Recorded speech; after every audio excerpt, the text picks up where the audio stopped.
Some of you may have heard that the Disney Corporation is responsible for at least one real, live ghost town.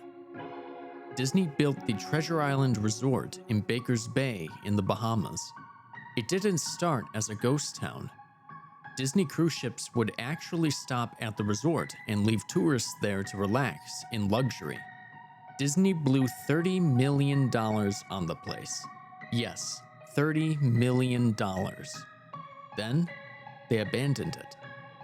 Disney blamed the shallow waters, too shallow for their ships to safely operate. And there was even blame cast on the workers, saying that since they were from the Bahamas, they were too lazy to work a regular schedule.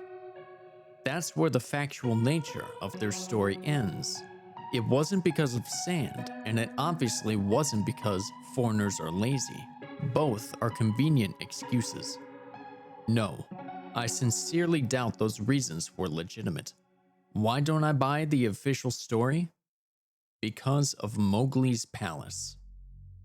Near the beachside city of Emerald Isle in North Carolina, Disney began construction of Mowgli's Palace in the late 1990s.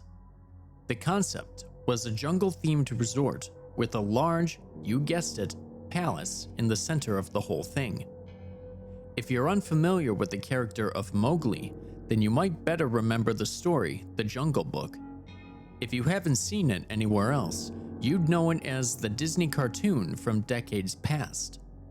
Mowgli is an abandoned child in the jungle, essentially raised by animals and simultaneously threatened and/or pursued by other animals. Mowgli's Palace was a controversial undertaking from the start. Disney bought up a ton of high-priced land for the project, and there was actually a scandal surrounding some of the purchases. The local government claimed eminent domain on people's homes, then turned around and sold the properties to Disney. At one point, a home that had just been constructed was immediately condemned with little to no explanation. The land grabbed by the government was supposedly for some fictional highway project. Knowing full well what was going on, people started calling it Mickey Mouse Highway. Then, there was the concept art. A group of stuffed shirts from Disney Co. actually held a city meeting. They intended to sell everyone on how lucrative this project was going to be for everyone. When they showed the concept art, this gigantic Indian palace, surrounded by jungle, staffed with men and women in loincloths and tribal gear. Well, suffice to say, everyone flipped their shit. We're talking about a large Indian palace, jungle, and loincloths, not only in the center of a relatively wealthy area, but also a somewhat xenophobic area of the southern USA. It was a questionable mix at that point in history. One member of the crowd tried to storm the stage, but he was quickly subdued by security after he managed to break one of the presentation boards over his knee. Disney took that community and essentially broke it over its knee as well. The houses were razed, the land was cleared, and there wasn't a damn thing anyone could really do or say about it.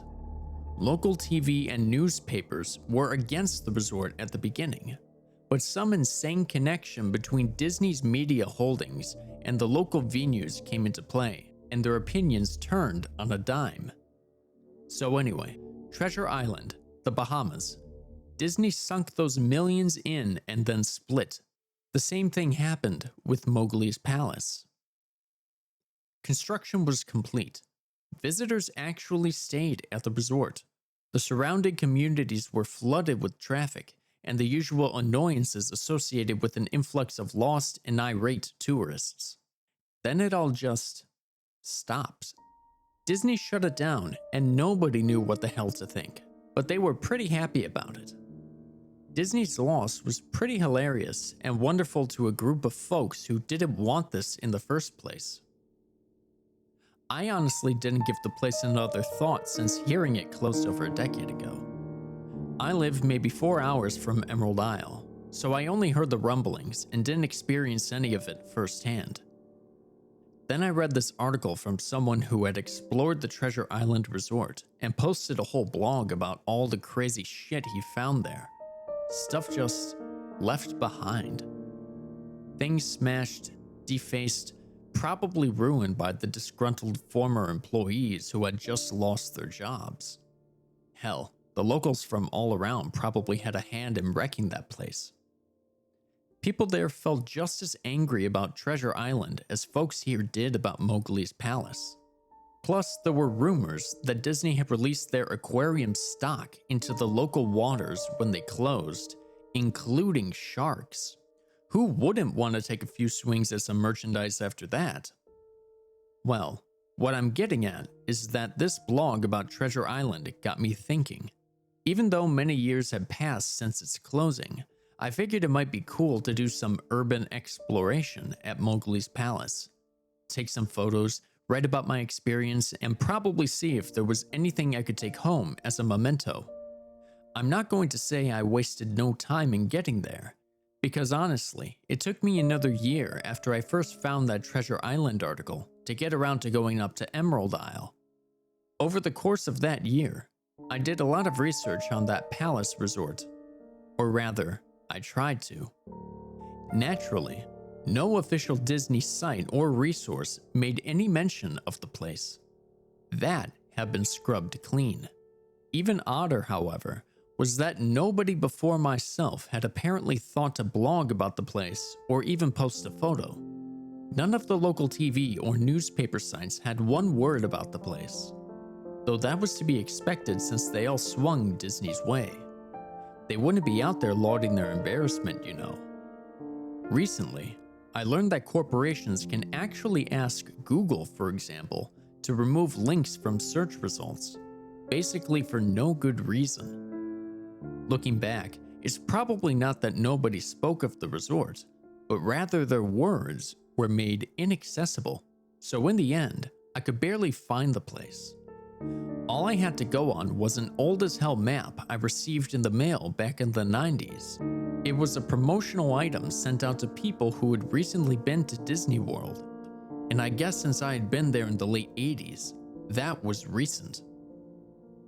I didn't really intend to hang on to it. It just got shoved in with my books and comics from my childhood. I'd only remembered it months into my research, and even then, it took me another few weeks to locate the storage bin my parents had shoved it all into. But I did find it. Locals were no help, as most were transplants who had moved to the beach in recent years.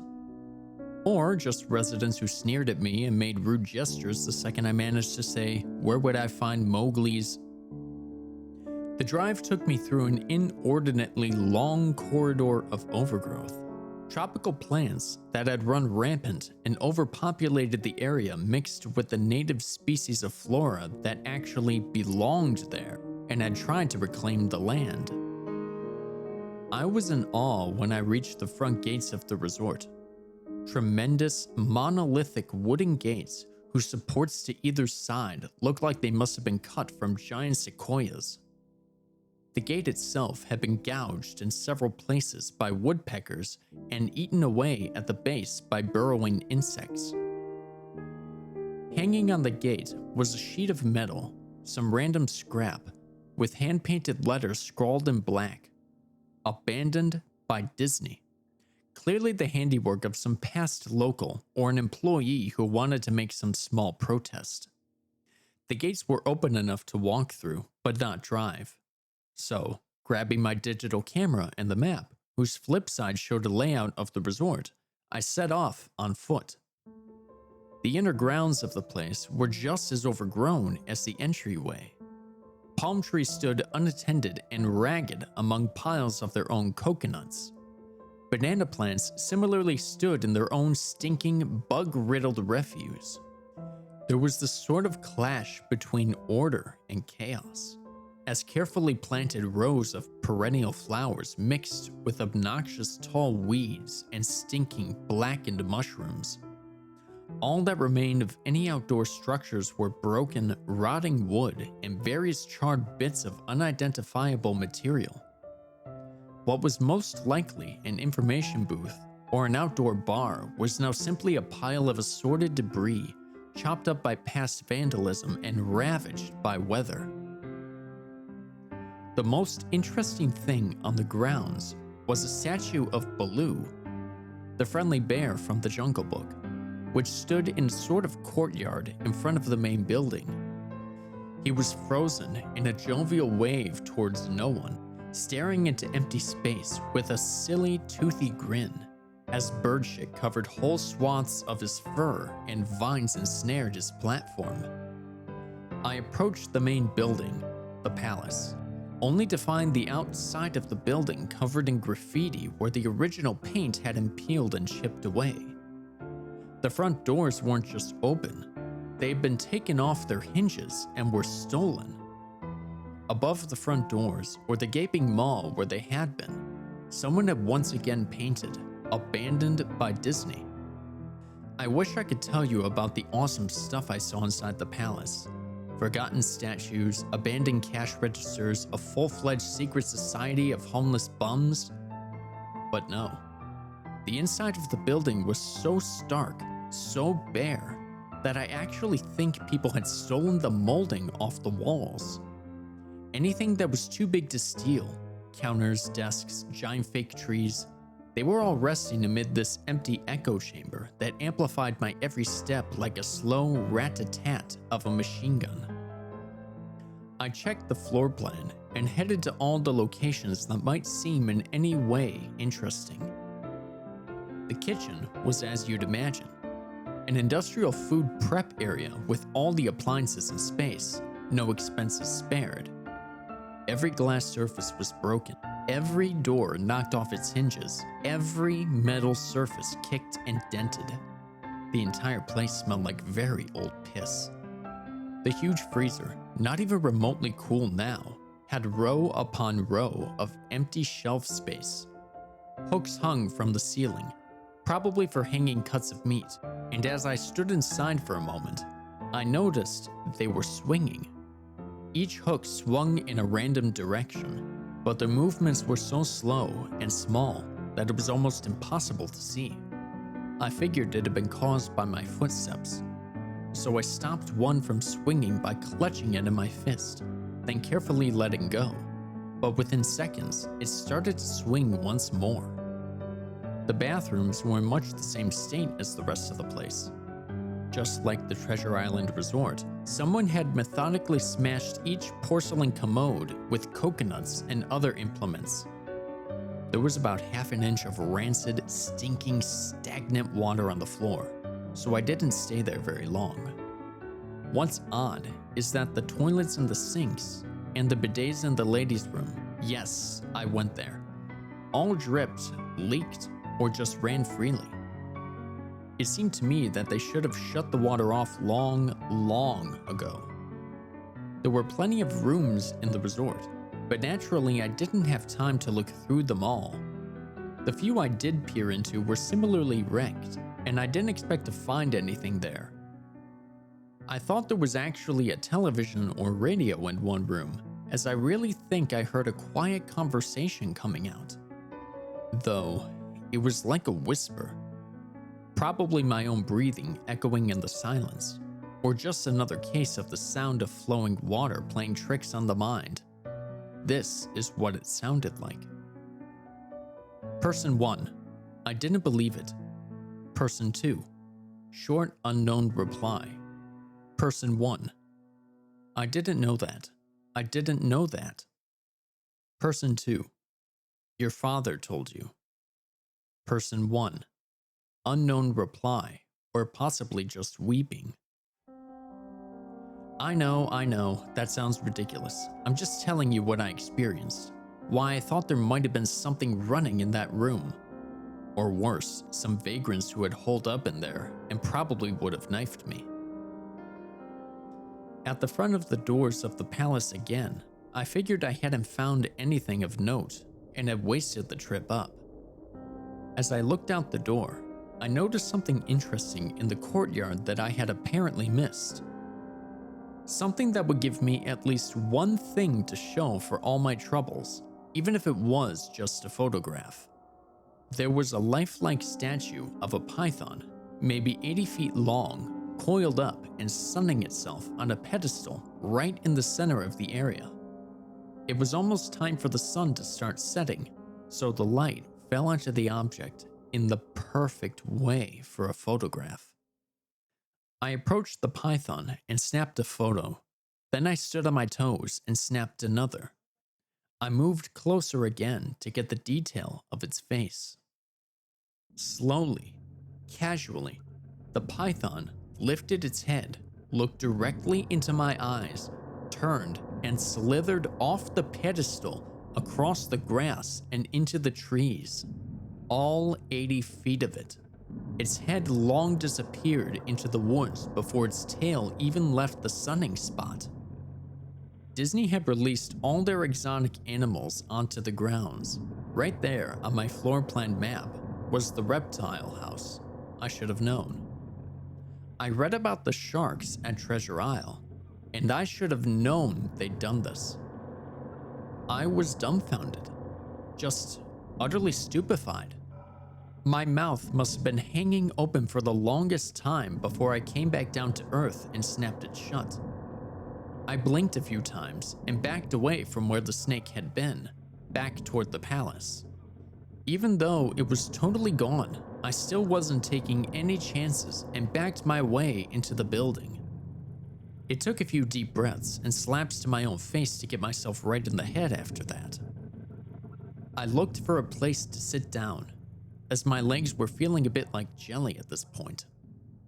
Of course, there was no place to sit down unless I wanted to recline in the broken glass and dead leaf carpet or haul myself up onto a desk of questionable reliability.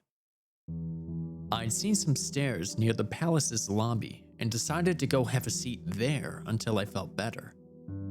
The staircase was far enough away from the front of the building to be relatively clean, save for a startling accumulation of dust. I pulled a wedge of metal off the wall, once again painted with the "Abandoned by Disney" motto I'd become accustomed to. I placed the wedge on the stairs and sat on it to keep at least somewhat clean. The stairway led downward below ground level. Using my camera flash as a sort of improvised flashlight, I could see that the staircase ended in a metal mesh door with a padlock. A sign on the door, a real sign, read, "Mascots only, thank you." This perked up my spirits a little bit for two reasons. One, a mascots only area would have definitely had some interesting stuff back in the day. Two, the padlock was still in place. Nobody had gone down there. Not the vandals, not the looters, nobody. This was the only place I could actually explore and perhaps find something interesting to photograph or wantonly steal. I'd come to the palace essentially agreeing with myself that it was okay to take anything I wanted because, hey, abandoned. It didn't take much to bust the lock. Well, actually, that's wrong. It didn't take much to bust the metal plate on the wall that the padlock was hooked to. Time and decay had done most of the work for me, and I was able to bend the metal plate enough to pull the screws out of the wall, something nobody else had apparently thought of or hadn't been able to do at the time. The mascots only area was a startling and very welcome change from the rest of the building I'd seen. For one, every second or third fluorescent light overhead was illuminated, even though they flickered and faded randomly. Also, nothing had been stolen or broken, even if age and exposure were definitely taking their toll.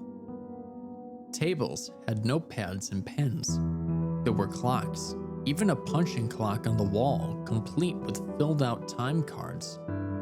Chairs were scattered around, and there was even a small break room with an old, static-filled television and long, rotted-out food and drink on the counters.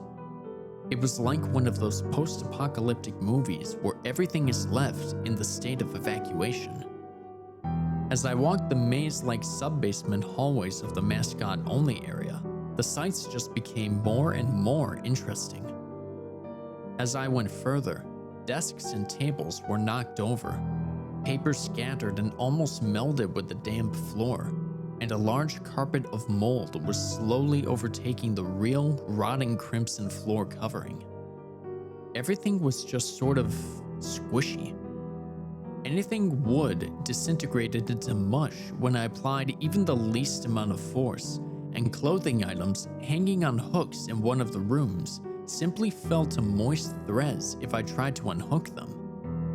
One thing that annoyed me was that the light was becoming more sparse and unreliable as I went further into the dank, suffocating depths of the place. Eventually, I reached a black and yellow striped door with the words Character Prep 1 stenciled on it. The door wouldn't open at first. I figured this was probably where the costumes were kept, and I definitely wanted a photograph of that twisted, stinking mess. Try as I might, whatever angle or trick I tried, the door wouldn't budge. That is, until I gave up and started to walk away. That's when there was a slight popping sound, and the door creaked open, slowly. Inside the room was completely dark, pitch black. I used the camera flash to look for a light switch in the wall by the door, but there was nothing. As I made my search, I was jarred out of my sense of excitement by a loud electrical buzz. Rows of lights overhead suddenly flashed to life, flickering and fading in and out like the rest I'd passed.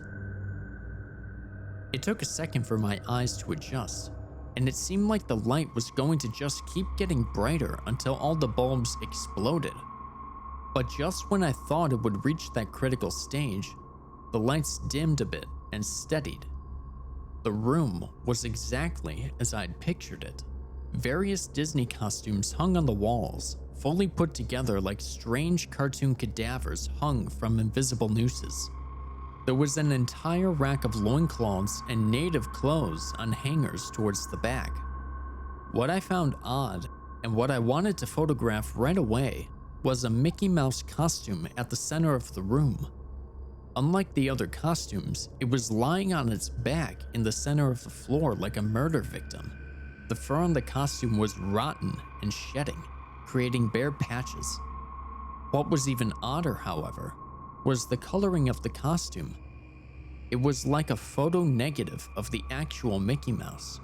Black where he should be white, and white where he should be black. His normally red overalls were light blue. The sight was off-putting enough that I actually put off photographing the thing until last. I took a picture of the costumes hanging on the walls, upward angles, downward angles, side shots to show an entire row of frozen, putrid cartoon faces, some with plastic eyes missing. Then I decided to stage a shot, just one of the bedraggled character heads on the slick, grimy floor. I reached for the headpiece of a Donald Duck costume and carefully removed it so the thing wouldn't fall apart in my hands. As I looked into the face of the wide-eyed, moldering head, a loud clattering sound made me jump with fright. I looked down at my feet, and there, between my shoes, was a human skull. It had fallen out of the mascot head and shattered into pieces at my feet. Only the empty face and lower jaw remained, staring up at me. I dropped the duck head immediately, as you'd expect, and moved for the door. As I stood in the doorway, I looked back to the skull on the floor. I had to take a picture of it, you know. I had to, for any number of reasons that may seem silly, but only if you don't think it through. I'd need proof of what happened, especially if Disney was going to somehow make this go away. I had no doubt in my mind, right from the start, that even if it was just gross negligence, Disney was responsible for this. That's when Mickey, that photo-negative opposite Mickey in the middle of the floor, started to get up. First sitting up, then climbing to its feet. The Mickey Mouse costume, or whoever was inside of it, stood there at the center of the room. Its fake face, just starting directly at me as I mumbled, "No," over and over and over. With shaking hands, a violently thrashing heart, and legs that had once again turned to jelly, I managed to lift the camera and aim it at the opposite creature, now quietly sizing me up. The digital camera screen displayed only dead pixels in the shape of the thing. It was a perfect silhouette of the Mickey costume. As the camera moved in my unsteady hands, the dead pixels spread, marring the screen wherever Mickey's outline moved to. Then the camera died, went blank and quiet, and broken. I raised my eyes once again to the Mickey Mouse costume. "Hey," it said in a hushed, perverted but perfectly executed Mickey Mouse voice. "Wanna see my head come off?" It started to pull at its own head, working its clumsy glove-clad fingers around its neck with clawing, impatient movements similar to a wounded man trying to pull himself free of a predator's jaws. As it worked its digits into its neck, so much blood. So much thick, chunky, yellow blood. I turned away as I heard a sickening tearing of cloth and flesh, only cared about getting away. Above the doorway out of this room, I saw the final message clawed into the metal with bone or fingernails. "Abandoned by God." I never got the pictures out of the camera. I never wrote the blog entry about it. After I ran from that place, fled for my sanity, if not my very life, I knew why Disney didn't want anyone to know about this place. They didn't want anyone like me getting in. They didn't want anything like that getting out.